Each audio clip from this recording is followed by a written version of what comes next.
preço da herança. Antes de mergulharmos na história, deem um gosto a este vídeo para que mais pessoas possam descobrir esta incrível narração. Subscrevam o canal e ativem o sino para não perderem nenhuma das nossas histórias semanais. E claro, deixem um comentário com as vossas primeiras impressões. O ar no tribunal da 4ª Vara de Família de Lisboa era espesso, com um silêncio que pesava mais do que qualquer som. De um lado, sentava-se Diogo Correia, um titã da indústria, com o seu braço possessivamente sobre os ombros da sua jovem e bela amante, Amélia Soares. Eles sussurravam e sorriam com suficiência, irradiando uma confiança que tocava o desprezo. Do outro lado, sentada com uma serenidade que era a calma antes de uma tempestade, estava Isabel Pimentel, a esposa de Diogo durante 22 anos. Usava um vestido cinzento simples e as suas mãos repousavam tranquilamente no seu colo. Não havia dito uma única palavra. Diogo a via como uma mulher derrotada, um fantasma que já se desvanecia da sua nova e vibrante vida. Mas ele estava terrivelmente enganado. O seu silêncio não era uma admissão de derrota. Era o som de uma armadilha que ela tinha planeado meticulosamente durante 1 ano. E na sua pasta jazia um documento esquecido que estava prestes a converter este impecável tribunal num teatro de ruína. As luzes fluorescentes do Tribunal de Lisboa zumbiam uma melodia monótona, um forte contraste com a caótica sinfonia de emoções que se desenrolava dentro das suas paredes. Para qualquer observador casual, a cena no tribunal da juíza Antônia Gomes era deprimentemente comum. Um divórcio de alto risco entre um homem rico e poderoso e a esposa que abandonava por uma mulher mais jovem. Diogo Correia, de 48 anos, era o epítome do sucesso. O seu fato era de alfaiataria feito à medida. O seu relógio, um Patek Philippe, que custava mais do que os carros da maioria das pessoas. E o seu sorriso era uma arma que ele tinha afiado ao longo de anos de aquisições corporativas. Era o fundador e diretor executivo do Grupo de Desenvolvimento Correia, um império imobiliário que tinha remodelado o horizonte da cidade. Ao seu lado, Amélia, de 26 anos, agarrava-se ao seu braço. Era pura juventude vibrante e uma manutenção cara. Cabelo louro perfeitamente liso, lábios preenchidos e um colar de diamantes, um presente recente de Diogo que brilhava cruelmente sob a iluminação estéril. Olhava para Isabel com uma pena mal disfarçada, o olhar que um vencedor dá ao vencido. E depois estava Isabel. Aos 47 anos exibia a sua idade e fazia-o com uma dignidade tranquila que parecia enfurecer o seu marido mais do que qualquer ataque. Não havia lágrimas, nem mãos a tremer, nem olhares desesperados. O seu rosto era um lago plácido que não revelava nenhuma das turbulentas correntes que havia por baixo. O seu advogado, Dr. Tiago Silva, um homem astuto e observador, inclinava-se de vez em quando para lhe sussurrar algo, e ela simplesmente acenava, os seus olhos fixos na cadeira vazia da juíza. Esta estoicidade era nova. O que é que acham que Isabel descobriu para passar de um estado de tristeza para esta calma tão aterradora? Partilhem as vossas teorias nos comentários. Eu adoraria lê-los. A semente e o fruto. Durante os primeiros meses depois de descobrir o engano, Isabel tinha sido um desastre. Encontrou a evidência da maneira mais clichê. Uma série de mensagens explícitas no iPad de Diogo que ele tinha deixado descuidadamente em casa. As mensagens entre ele e Amélia não eram apenas sobre encontros físicos, estavam cheias de troças dirigidas a ela.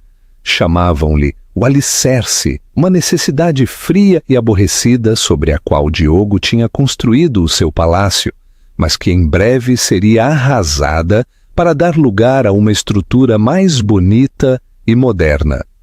Riam-se do seu vestuário prático, da sua preferência por ler em lugar de comparecer a galas e da sua completa falta de ambição. As palavras a tinham destroçado mais do que as imagens dos seus encontros. Durante 22 anos, a sua falta de ambição tinha sido a base do sucesso dele. Ela era a que geria o seu lar, as suas finanças, toda a vida do seu filho Paulo, para que Diogo pudesse ser o visionário, o que corria riscos. Ela encarregava-se do mundano para que ele pudesse ser magnífico. Ela foi a que ficou acordada toda a noite com ele, examinando planos e planos de negócios no seu pequeno apartamento, quando tudo o que tinham era um sonho.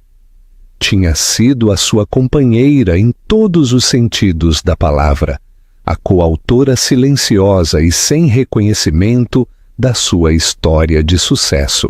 O descoberta a tinha enviado para uma espiral de dor. Perdeu peso. Chorou até que os seus olhos ficaram vermelhos. Confrontou o Diogo, quem nem sequer teve a decência de parecer envergonhado. «Isabel, por favor», havia dito, suspirando como se fosse um negócio que tinha corrido mal. «Há anos que não somos uma equipa. Separamo-nos. Acontece. Amélia, ela entende o homem que eu sou agora. Tu continuas a viver no passado». Ele ofereceu-lhe um acordo generoso, uma ruptura limpa. Ele ficaria com a companhia, a casa principal e a sua carteira. Ela poderia ficar com o apartamento de férias na costa do Algarve, uma soma de alguns milhões de euros e uma pensão de alimentos. Era suficiente para viver confortavelmente, mas era uma miséria comparada com o império de quase 1.000 milhões de euros que tinham construído juntos. Era um pacote de compensação por cessação de funções para uma empregada de longa data, não uma divisão justa para uma esposa e sócia. Esse foi o momento em que as lágrimas pararam. O dor crua e dilacerante cristalizou-se em algo frio, duro e incrivelmente claro. Viu o que era. Um homem que não só tinha traído os seus votos, mas que também tinha reescrito ativamente a sua história partilhada para apagar por completo o seu papel nela. Não só queria um divórcio, queria invalidar o trabalho de toda a sua vida. Contratou o Dr. Tiago Silva, um advogado conhecido não pelos seus teatros no tribunal, mas pela sua abordagem meticulosa, quase cirúrgica, no direito corporativo e de família. Na sua primeira reunião, ela ainda estava frágil, mas um lampejo de resolução estava lá. «Ele pensa que sou uma tonta, Dr. Silva», havia dito, com uma voz tranquila, mas firme. «Ele pensa que sou a simples dona de casa que tem estado a dizer a toda a gente que eu sou. Ele esqueceu-se quem eu era antes de ser a senhora Correia». Depois contou-lhe uma história que remontava a mais de 2 décadas, a um tempo antes do grupo de desenvolvimento Correia, antes dos arranha-céus e dos aviões privados. Uma história sobre uma jovem com uma surpreendente herança e um avô astuto e amoroso que havia visto a ambição em Diogo Correia muito antes dela e que também havia reconhecido o perigo potencial nela. Durante o ano seguinte, Isabel seguiu uma rotina disciplinada. Aceitou as sessões de mediação, onde permaneceu na sua maioria em silêncio, deixando que os arrogantes advogados de Diogo ditassem os termos, todos os quais ela recusou cortesmente através do Dr. Silva. Deixou que Diogo e Amélia fizessem alarde da sua relação, suportando a humilhação de vê-los em jornais e blogs de sociedade. Os sussurros a seguiam pelo supermercado e no clube de campo, onde já não se sentia bem-vinda. «Pobre Isabel», diziam. Deixou-se ir. Não é de estranhar que a tenha deixado. Absorveu tudo, a dor, a pena, a condescendência. Transformou-o em combustível. Enquanto Diogo celebrava a sua nova vida, Isabel estava no escritório do Dr. Silva, nos arquivos do registro da propriedade, ou ao telefone com analistas financeiros, recolhendo pacientemente os fios de um passado que Diogo tinha esquecido há muito tempo. O seu silêncio não era fraqueza, era o som de uma armadilha que se armava meticulosamente. Tapabá. A história está a ficar intensa, não está? Se estão a gostar, por favor, não se esqueçam de deixar o gosto. Ajudem a que esta história épica chegue a mais pessoas. O segredo no maletim. Dr. Francisco Matos, o advogado principal de Diogo, atravessou o corredor do tribunal com a confiança inabalável de um homem que cobrava 1.000 euros por hora e nunca tinha perdido um caso que realmente importasse. Era alto, de cabelo prateado, com um bronzeado que falava de viagens de fim de semana de iate, não de horas sob luzes fluorescentes. Deu uma palmada no ombro a Diogo, um gesto de solidariedade masculina. Não te preocupes com nada, Diogo, disse Francisco, com uma voz de um murmúrio tranquilizador. Isto é de manual. Ela está na fase de negação e raiva. O seu silêncio é uma tática de intimidação clássica, desde uma posição fraca. Não tem nada, e o advogado dela sabe disso. Sairemos daqui à hora de almoço. E Diogo acenou com um sorriso de suficiência nos seus lábios, enquanto olhava de esguelha para Isabel no tribunal. Parece um rato assustado, sussurrou para Amélia, que se riu e lhe apertou o braço com mais força. Sempre foi. Eu construí um império e ela organizava a despensa. Não há comparação. Na mente de Diogo, este era um caso fechado. A sua narrativa era simples e, na sua opinião, irrefutável. Ele era o visionário, o gênio que tinha convertido um pequeno empréstimo de construção num gigante de milhares de milhões de euros. Isabel era a sua esposa de apoio, uma dona de casa que tinha desfrutado dos frutos do seu trabalho. A lei era clara sobre os ativos conjugais e a sua oferta de 7 milhões de euros, mais o apartamento era, na sua opinião e na de Francisco, extremamente generosa.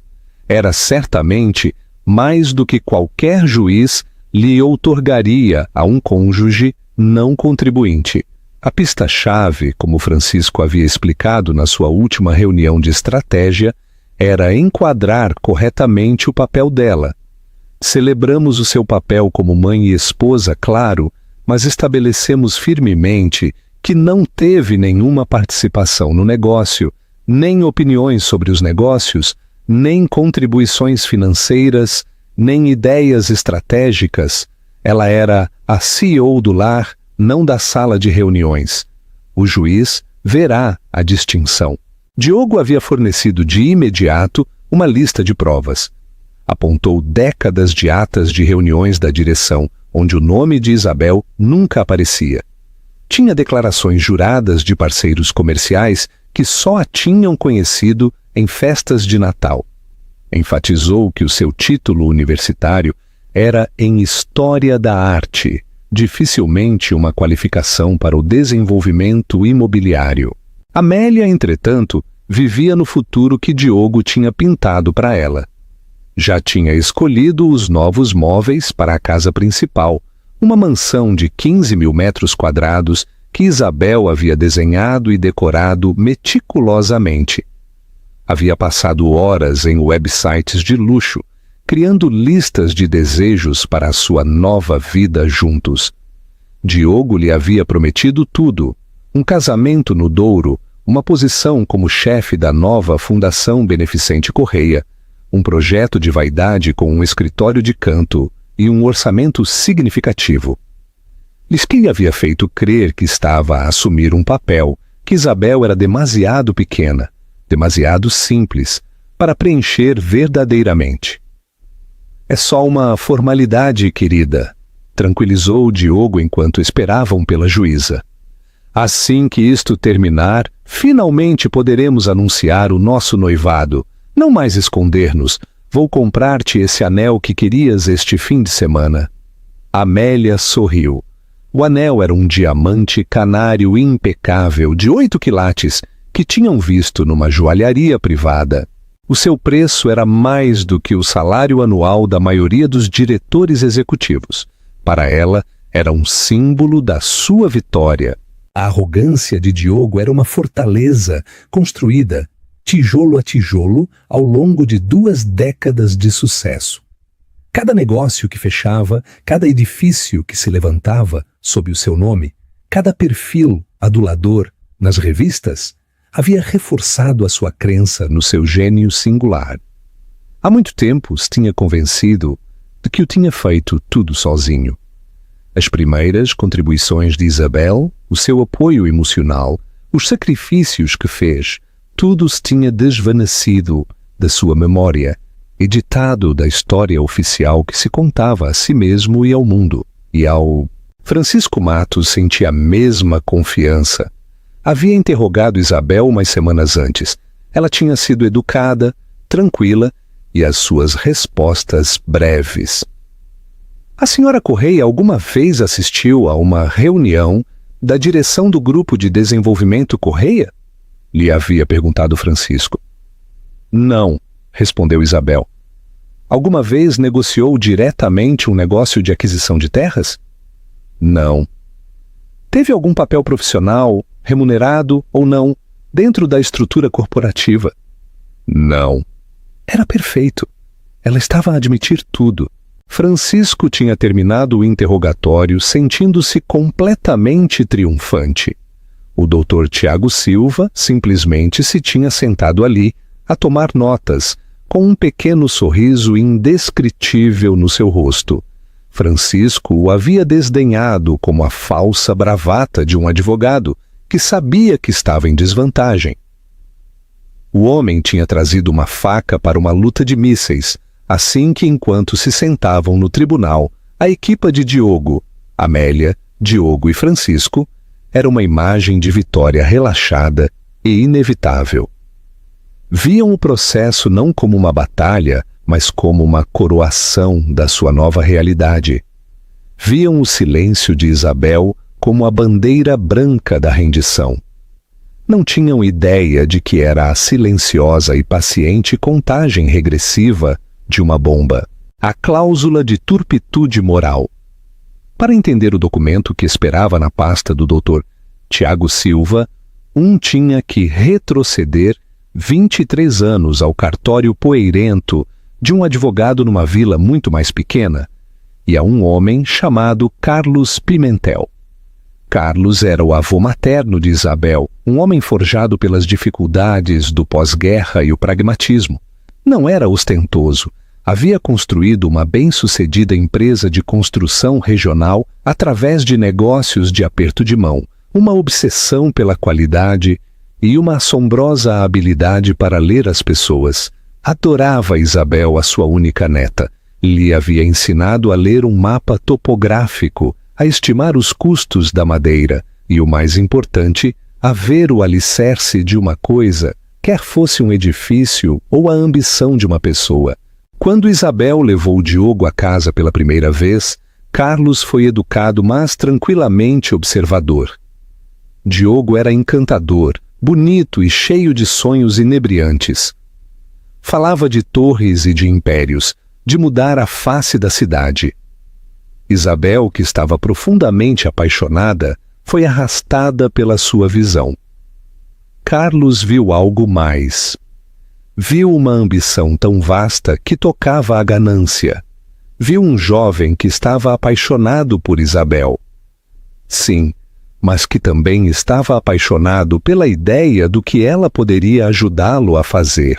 1 ano depois, Carlos faleceu, deixando a Isabel toda a sua herança. Não era uma fortuna assombrosa para os padrões atuais, mas para uma jovem de 24 anos no início da década de 2000, era uma soma que mudava a vida. Pouco mais de 850 mil euros em numerário e ações. Diogo estava extasiado. Isto é tudo, Isa. exclamou, estendendo plantas pelo chão do seu pequeno apartamento. Este é o capital inicial. Isto é o que lança tudo. Podemos evitar os bancos, os investidores céticos. Podemos fazê-lo à nossa maneira. Isabel, ansiosa por demonstrar a sua fé nele, estava pronta para lhe entregar a quantia total para que começasse a sua empresa. Mas havia uma condição no testamento de Carlos, uma última peça de proteção paternal. A sua herança só podia ser acedida através de um fundo fiduciário especialmente estruturado. Carlos foi muito específico. Queria assegurar-se de que o seu futuro estaria sempre seguro, não importava o quê. Assim nasceu o Fundo Legado C. Pimentel. Era um instrumento legal complexo, desenhado por um homem que entendia tanto a construção como a desconstrução. Isabel era a única beneficiária. Diogo, sob a sua direção, seria nomeado o fideicomissário-gerente, dando-lhe o poder de investir e usar os fundos para construir o seu negócio. Podia cobrar um salário, reinvestir os lucros e operar com uma liberdade significativa. Aparentemente, dava a Diogo o que ele queria, mas profundamente enterradas nas cláusulas do fundo, havia duas frases escritas em denso linguagem legal que eram a pura e inalterável essência de Carlos Pimentel. A primeira era a cláusula da semente e do fruto. Estipulava que o capital inicial do fundo, os 850 mil euros, se considerava legalmente a semente de qualquer e todas as empresas comerciais que financiasse. Portanto, o fundo em si, não Diogo Correia pessoalmente, manteria perpetuamente um interesse de controlo de 51%, o fruto principal dessa semente, que era a empresa inicial, Correia Construções, LDA. Este interesse de controlo se estenderia automaticamente a qualquer sociedade gestora de participações sociais, holding, corporação matriz ou entidade subsequente que crescesse a partir dos ativos ou lucros da empresa original. Durante 23 anos, Diogo havia operado sob a suposição de que possuía 100% do seu império. Ele havia esquecido que o primeiro punhado de terra em que plantou nunca foi realmente seu. A segunda cláusula era ainda mais pessoal. Era uma cláusula de turpitude moral e dever fiduciário. Carlos havia visto o fogo em Diogo, mas também o potencial de que se saísse de controlo. A cláusula estabelecia que se o fideicomissário-gerente, Diogo, cometesse algum ato que pudesse definir-se legalmente como que trazia desonra ao nome da família, ou se falhasse no seu dever fiduciário de atuar no melhor interesse da única beneficiária, Isabel, o que incluía o ato de infidelidade conjugal que conduzia a um divórcio, o seu papel como fideicomissário-gerente seria terminado de imediato. Além disso, após a rescisão, todo o controlo operacional e os direitos de voto dos 51% do fundo reverteriam completa e irrevogavelmente para a beneficiária. Quando o fundo foi assinado, Diogo apenas havia folheado o documento. Era um jovem com pressa, cegado pela ganância. As cláusulas pareciam um disparate legal arcaico, os divagares de um ancião superprotetor. Ele assinou, pegou no dinheiro e lançou a sua empresa. O documento original do fundo foi arquivado, uma cópia entregue a Isabel, quem a guardou num cofre. Durante 22 anos permaneceu inativo. A empresa de Diogo se transformou de Correia Construções, LDA, para Grupo de Desenvolvimento Correia. Os 850 mil euros iniciais se converteram num império de milhares de milhões de euros, e ele tinha construído seu reino crendo que era seu e só seu. Ele havia esquecido o alicerce, ele havia esquecido que ele era simplesmente o gerente de uma casa que Isabel, através do fantasma do seu avô, sempre havia possuído. Quando o mundo de Isabel se desmoronou e a dor se acalmou, a recordação daquele cartório poeirento e as palavras do advogado regressaram. Foi ao banco, as suas mãos a tremer enquanto desbloqueava o cofre. Lá estava, num envelope de papel manila descolorido, o fundo legado C. Pimentel. Leu-o uma vez, depois duas, o seu coração a bater com força. A densa linguagem legal que a tinha confundido de jovem agora era cristalina. A cláusula da semente e do fruto, a cláusula de turpitude moral. Tudo estava ali. O seu avô, desde o túmulo, lhe havia entregue uma arma de poder inimaginável. Ele havia visto o futuro e havia construído um fortim para a sua neta. Este era o segredo que partilhou com o Dr. Tiago Silva. Esta era a fonte da sua inquietante calma. Não estava a lutar por uma migalha da fortuna do seu marido. Estava a preparar-se para reclamar o reino que ele só tinha estado a administrar em seu nome. O silêncio da vitória. A juíza Antônia Gomes entrou no tribunal, uma presença formidável nas suas vestes negras. Tinha pouco mais de 60 anos, com uma reputação de ser incrivelmente inteligente e de ter pouca tolerância para os teatros. "Sentem-se", ordenou, e a sala ficou em silêncio. Reviu a lista de casos, os seus olhos a percorrer os nomes. "Estamos aqui para o processo de divórcio de Correia contra Pimentel. Dr. Matos, creio que tem uma declaração de abertura e uma proposta de acordo." Dr. Francisco Matos pôs-se de pé com suavidade. Um retrato de aprumada confiança. "Obrigado, Vossa Excelência. De facto, estamos aqui hoje para dissolver o casamento entre o meu cliente, o Sr. Diogo Correia, e a Sra. Isabel Pimentel. É uma ocasião triste, o fim de uma longa união. Mas o Sr. Correia compromete-se a garantir que a sua ex-esposa esteja bem cuidada enquanto faz a transição para a sua nova vida." Caminhou lentamente perante o estrado da juíza, a sua voz a ressoar com uma sinceridade praticada. "O Sr. Correia é o único arquiteto do Grupo de Desenvolvimento Correia, uma empresa que construiu do zero através de um trabalho implacável, visão e um considerável risco pessoal. A Sra. Pimentel, pela sua própria admissão na declaração, desempenhou o valioso, mas não empresarial, papel de dona de casa e mãe. Em reconhecimento dos seus anos de apoio, o Sr. Correia está a fazer uma oferta de acordo que, francamente, não tem precedentes na sua generosidade para um cônjuge não contribuinte." Fez uma pausa para um efeito dramático. "O Sr. Correia está preparado para oferecer à Sra. Pimentel um pagamento único de 7 milhões de euros.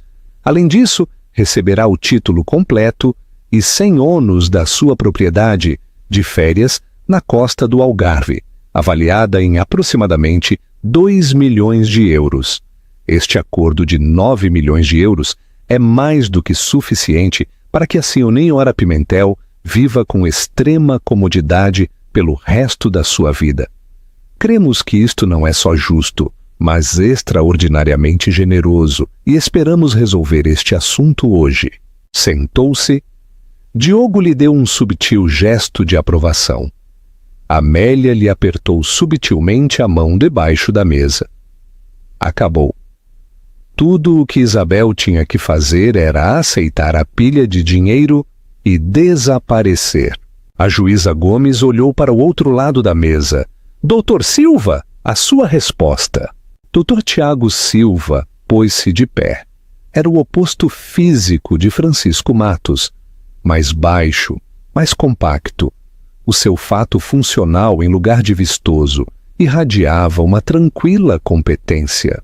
"Vossa Excelência", começou a sua voz tranquila e uniforme, "agradecemos ao Dr. Matos pela sua atuação e rejeitamos respeitosamente a oferta do seu cliente." Um murmúrio percorreu a pequena galeria. Diogo se pôs rígido, a sua testa a enrugar com aborrecimento. Francisco Matos simplesmente parecia divertido. "Em que motivo, Dr. Silva?" perguntou a juíza com a sua caneta no ar. Está o seu cliente a impugnar a avaliação dos ativos conjugais? Não, Vossa Excelência, disse Tiago. Estamos a impugnar a propriedade. Desta vez o murmúrio foi mais forte. Francisco Matos soltou uma gargalhada curta e incrédula. Diogo inclinou-se para ele. Do que diabo ele está pambiou a falar? A propriedade? Eu sou dono da minha empresa? A juíza Gomes bateu ligeiramente com o seu martelo. Ordem, explique-se, doutor Silva. Certamente, Vossa Excelência. O doutor Matos tem razão em que a minha cliente não estava na direção do Grupo de Desenvolvimento Correia. Tem razão em que ela não negociou acordos na forma atual da empresa. A sua narrativa está meticulosamente construída e é precisa até ao ponto em que começa. Mas ele começou a história a meio. A nós gostaríamos de começar pelo princípio. Tiago Silva caminhou de volta à sua mesa e pegou num único documento grosso da sua pasta. Estava encadernado numa capa azul descolorida, o papel amarelado pelo tempo. O Sr. Correia fundou a sua primeira empresa, Correia Construções, LDA, há aproximadamente 23 anos. O Dr. Matos referiu-se a isto como algo construído do zero, talvez com um pequeno empréstimo comercial. Isto é inexato. A empresa não foi financiada por um empréstimo, foi financiada na sua totalidade por uma única fonte, um investimento de 850 mil euros. Tiago fez uma pausa, deixando que a declaração ficasse no ar. Olhou diretamente para Diogo, cujo rosto tinha passado de aborrecido a confuso.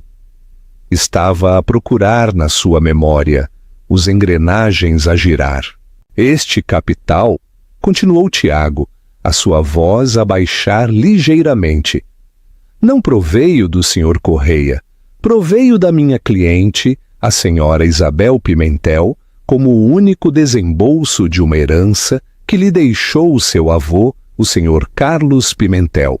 O ar na sala mudou. Amélia olhou para Diogo, um lampejo de incerteza no seu rosto. A mandíbula de Diogo estava tensa. Recordava o dinheiro, claro, mas sempre o tinha considerado um presente, um investimento conjunto no seu futuro que se tinha convertido no seu sucesso. Francisco Matos pôs-se de pé.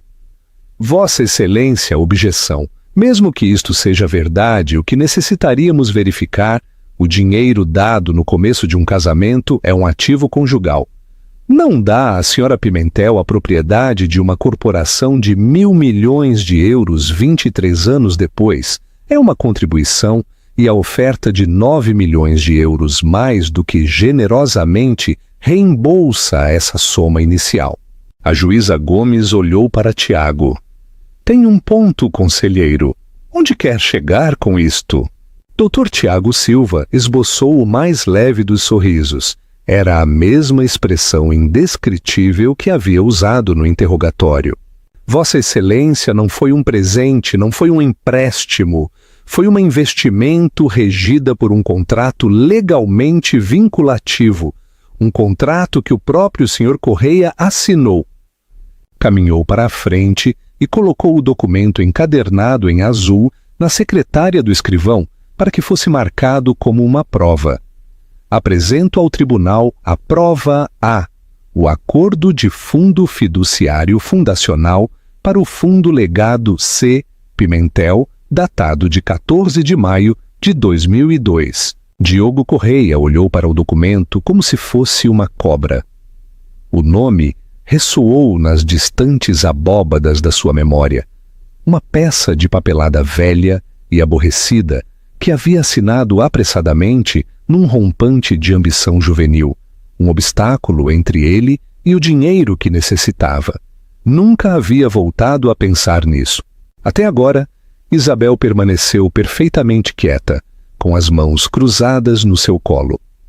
A sua expressão não tinha mudado. Simplesmente olhou para o seu marido, os seus olhos desprovidos de ódio ou raiva, cheios só de uma profunda calma. Sabia que este momento chegaria e sabia o que viria a seguir. O que é que acham que a juíza dirá depois de ler o documento? Acham que Diogo tem alguma saída? A tensão é palpável. Deixem as vossas previsões nos comentários agora mesmo. A destruição de um império, um acordo de fundo fiduciário. A voz da juíza Gomes foi aguda, cortando a tensa atmosfera. Pegou no documento do escrivão, os seus olhos experientes a avaliar de imediato a sua antiguidade e autenticidade. Dr. Matos estava a par deste documento. Francisco Matos estava de pé, parecendo atordoado pela primeira vez na sua vida profissional. Não, Vossa Excelência, este documento não foi apresentado durante o processo de descoberta. Com o devido respeito, Vossa Excelência, interpôs Tiago Silva com suavidade. Os pedidos de descoberta do Dr. Matos eram para todos os documentos relacionados com o Grupo de Desenvolvimento Correia. Este documento é anterior a essa entidade. Refere-se à Correia Construções, LDA, e ao fundo que a financiou. Cumprimos completamente. Foi uma magistral peça de advocacia, uma declaração tecnicamente verdadeira que havia ocultado uma bomba nuclear. O rosto de Francisco Matos ruborizou de raiva. Havia sido enganado.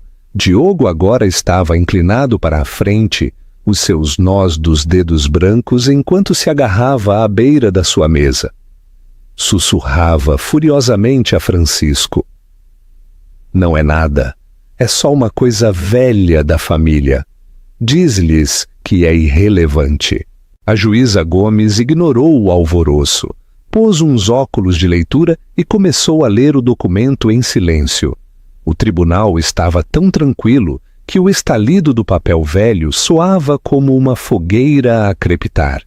Isabel observou o rosto da juíza, esperando o lampejo de compreensão. Demorou uns 3 minutos. As sobrancelhas da juíza levantaram-se. Voltou a ler uma passagem, depois olhou lentamente por cima dos seus óculos. Primeiro para Tiago Silva, depois para um pálido Diogo Correia. A sua expressão era de profunda fascinação legal.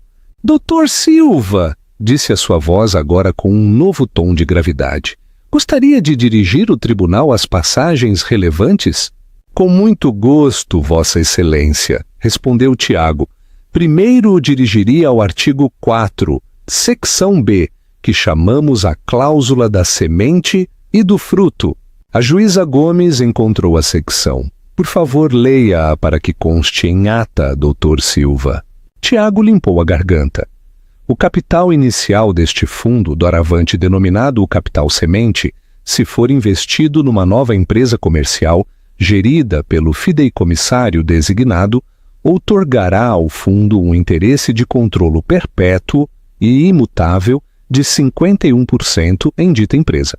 Este interesse se estenderá automaticamente a qualquer e todas as entidades sucessoras, corporações matrizes ou sociedades gestoras de participações sociais que sejam um resultado financeiro direto do crescimento, os lucros ou os ativos da empresa inicial. Um arquejo coletivo percorreu o tribunal. Francisco Matos levantou-se de um salto. Vossa Excelência, isso é inaplicável. É um contrato abusivo. O meu cliente nunca teria assinado sabendo o controlo da sua empresa. Ele assinou, não foi, Dr. Matos? A juíza respondeu com o olhar, afiada como pederneira. Apontou a última página. A assinatura aqui parece ser a sua. Senhor Correia, é esta a sua assinatura? Diogo só pôde olhar, sem palavras. Era a sua assinatura, o seu próprio rabisco juvenil e arrogante. A juíza continuou, a sua voz fria. O documento parece ter sido executado e autenticado corretamente. Abusivo ou não, é um assunto para outro dia. Por agora, é um contrato. E fica pior, não é, Dr. Silva? Assim é, Vossa Excelência, disse Tiago, a sua voz a ressoar com um poder tranquilo. Agora o dirigiria ao artigo 6, secção D, a cláusula de turpitude moral e dever fiduciário. Amélia, que tinha estado a escutar com uma crescente sensação de confusão e pavor, agora parecia completamente perdida. A linguagem legal era um idioma estrangeiro, mas o tom na sala era inconfundível. Algo estava terrivelmente mal. A juíza Gomes leu a cláusula para si mesma primeiro. Os seus lábios tensaram-se numa linha sombria. Depois olhou diretamente para Diogo Correia, os seus olhos cheios de algo parecido com pena. Doutor Silva, ordenou a juíza, por favor, leia a secção D em voz alta para o tribunal. A voz de Tiago Silva foi clara e deliberada, cada palavra um golpe de martelo sobre o bigorna da vida de Diogo. O fideicomissário gerente, nos seus deveres, deve um dever fiduciário absoluto e inquebrantável à única beneficiária. Em caso de que o fideicomissário gerente se envolva em qualquer ação que constitua turpitude moral, incluindo, mas não limitado, a atos de infidelidade conjugal que resultem na dissolução do seu casamento com a beneficiária, considerar-se-á que incorreu num incumprimento fundamental do seu dever fiduciário. Perante tal incumprimento, o papel do fideicomissário, todos os privilégios salariais associados e o controlo operacional serão terminados de imediato e irrevogavelmente. Tiago tomou fôlego antes de pronunciar a última frase devastadora. Após dita rescisão, todos os direitos de voto e a autoridade operacional sobre os ativos do fundo, incluindo o seu interesse de controlo de 51% na empresa, e todas as entidades sucessoras reverterão na sua totalidade ao controlo único e exclusivo da beneficiária, a senhora Isabel Pimentel. Silêncio. Não o silêncio de antes. Era um silêncio morto e sufocante, o tipo que se segue a uma explosão massiva. O mundo de Diogo Correia, cuidadosamente construído, o seu império, a sua identidade, tudo havia sido uma miragem. Não era o rei. Era um gerente, um empregado de longa data que acabava de ser despedido pelo acionista maioritário silencioso da empresa, e o motivo do seu despedimento era o seu caso com a mulher sentada mesmo ao seu lado. O peso completo da situação caiu sobre ele. O sorriso de suficiência havia desaparecido, substituído por uma máscara de horror com a mandíbula caída. O seu rosto, geralmente tão bronzeado e vibrante, havia ficado de um branco pálido e doentio. Olhou para Isabel, olhou-a de verdade pela primeira vez em anos. O seu rosto tranquilo e silencioso já não era o de uma vítima. Era o rosto do carrasco. Por um longo momento, ninguém se moveu. As palavras do acordo de fundo fiduciário flutuavam no ar como fumo tóxico. Francisco Matos ficou congelado, com a boca ligeiramente aberta, os argumentos e objeções a morrer na sua garganta. Era um advogado brilhante, mas era um cirurgião, não um fazedor de milagres. Não podia ressuscitar um paciente que acabava de ser decapitado. O primeiro a quebrar o silêncio foi Diogo. Não foi um rugido de indignação ou uma súplica de piedade. Foi um sussurro sufocado e desesperado. Não, não, isso não pode ser real, é um truque. Virou-se para Isabel, os seus olhos selvagens de pânico. Isa, o que é isto? O que é que fizeste? Isabel finalmente quebrou o seu silêncio. A sua voz não era forte, mas cortou a sala com a precisão de um bisturi. Eu não fiz nada, Diogo. Tu o fizeste. Tu assinaste os papéis. Tu construíste a empresa com o dinheiro do meu avô sob os termos dele. E tu violaste o contrato. O seu uso da palavra contrato em lugar de votos foi devastador. Eliminou toda a pretensão do seu casamento e pôs a descoberto a fria realidade empresarial da sua transgressão. A juíza Gomes limpou a garganta, devolvendo o foco para ela. As implicações deste documento são, para dizer o mínimo, assombrosas. Baseado numa leitura preliminar, parece que o interesse de controlo do Grupo de Desenvolvimento Correia é e sempre foi um ativo do Fundo Legado C. Pimentel. E parece que o controlo operacional desse fundo agora reverte para a senhora Pimentel. Os ativos conjugais não são o que pensávamos que eram. Olhou para Diogo. Parece, Sr. Correia, que a maioria dos ativos que o senhor pensava que eram seus para dividir, de facto, não são seus de todo.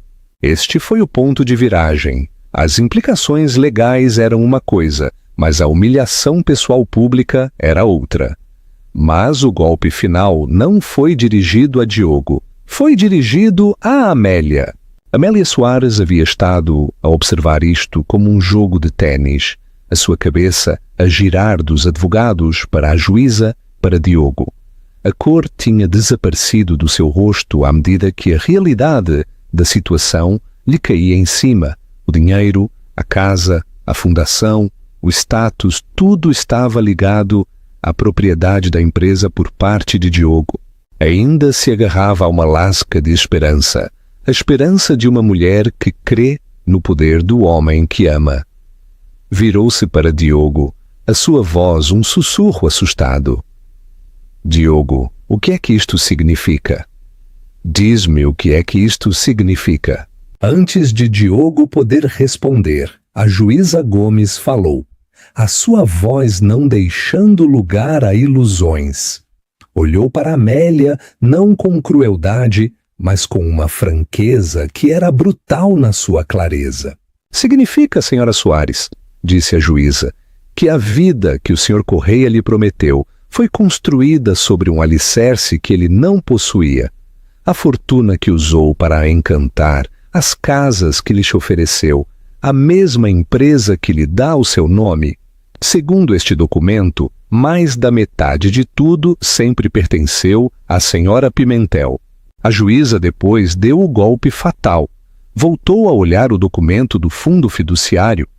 E também significa que qualquer promessa que lhe fez sobre o seu futuro financeiro foi uma promessa feita com ativos que nunca foram seus para dar. Essa foi a frase que destroçou Amélia Soares.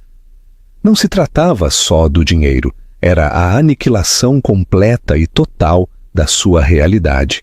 Não era a jovem formosa que havia capturado o coração de um rei poderoso, era a tonta que havia sido seduzida por um bufão da corte, um homem que havia estado a usar uma coroa emprestada o tempo todo. O diamante canário no seu pescoço, de repente, se sentiu como um pedaço de vidro barato. Os sorrisos de suficiência que havia partilhado com Diogo, os olhares de pena que havia dado a Isabel, tudo regressou a ela, reformulado sob uma nova e horrível luz da sua própria credulidade. Não havia ganho. Havia sido um peão num jogo que nem sequer sabia que se estava a jogar, o mesmo instrumento da autodestruição do seu suposto amante. A sua respiração ficou presa.